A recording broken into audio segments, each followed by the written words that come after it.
Hi, my name is Charlie Hall, and this is my speech on communication in Mexico. So let me start by sharing my screen. Here we are.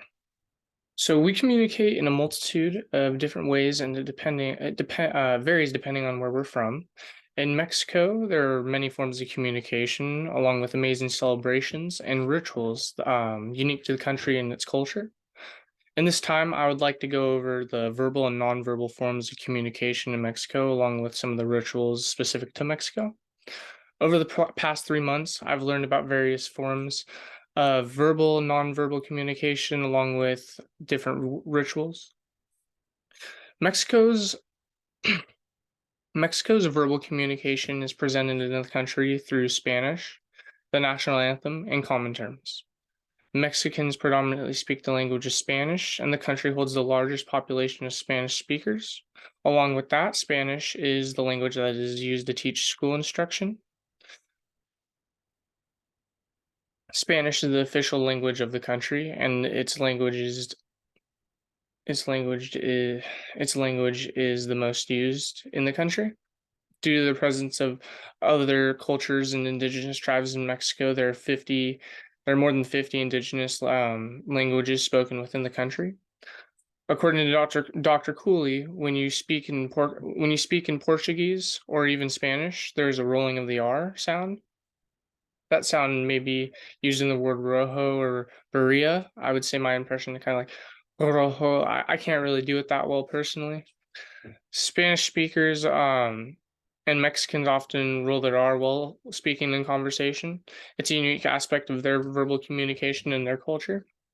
Mexico's national anthem is a way of showing pride about their country and its independence. Here's a line from the national anthem: "Fatherland, fatherland, your children swear to you to breathe their last breath for your sake." That's from Siebert. That's an expert from National Anthems by Siebert. This expert displays how the people of Mexico are willing to put their lives on the line for the sake of the country. The anthem communicates loyalty to the fatherland and protection of all its members. The anthem was actually created in a competition in 1853 and was first performed in 1854 on September 16th, the day of Mexican independence. Now that we know Spanish is the language of the nation, let's talk about some common terms you may hear. In Mexico, a common way to greet someone is by saying hola, which means hello. Buenos dias is another common saying meaning good morning. Mexican speech may even suggest gender roles in language. According to Ned Crouch, the Spanish language is constructed around the percept that everything has a gender and that the gender matters. Nonverbal communication in Mexico is the intricate study of facial expressions, the flag, and body language amongst the people. There are a plethora of common facial expressions and gestures used in Mexican culture. Mexicans tend to smile and nod their head a lot. Mexicans also tend to say yes a lot and agree with people they're speaking with. Mexico's flag is representative of the country. Here is the flag, and right here in the middle we have this the emblem, I would say, and that's kind of about an Aztec that's about an Aztec legend that kind of led the Mexicans to settle to their country, but it represents just strength and unity amongst the country, along with the color white.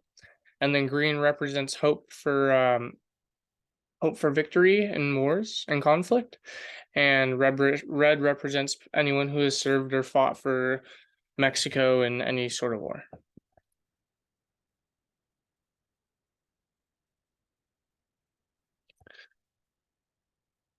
When speaking, Mexicans also like to use many hand gestures, such as moving their arms around or nudging people, or maybe giving people a pat on the back. In Mexican culture, to show you're paying attention, it's very good to have eye contact and just kind of have body language towards the person that you're speaking to, and it's kind of just a sign of respect. Mexico also has many celebrations and rituals, such as Dia de los Muertos, Independence Day, and weddings. One of the most well-known celebrations in Mexico is Dia de los Muertos, or Day of the Dead, which is celebrated on November 1st, following Halloween, and the day before Sol Day, which is another Mexican holiday. Dia de los Muertos is a holiday where Mexicans celebrate the spirits and lives of family members, friends, and lost loved ones that have passed on.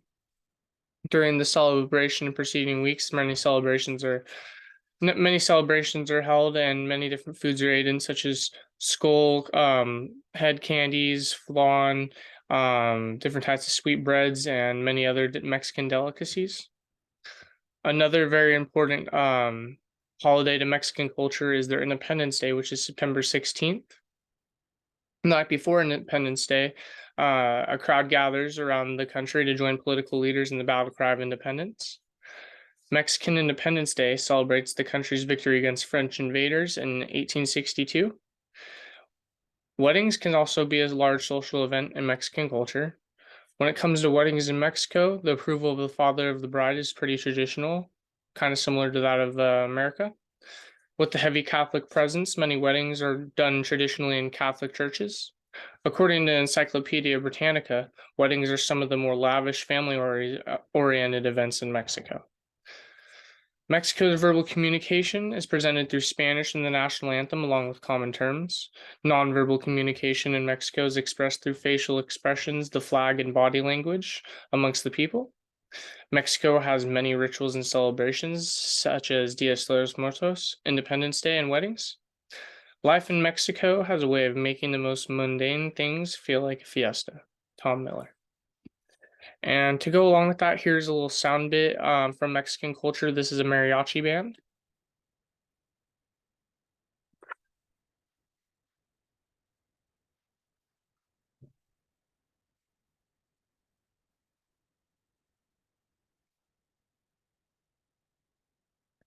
So there's a little bit of that.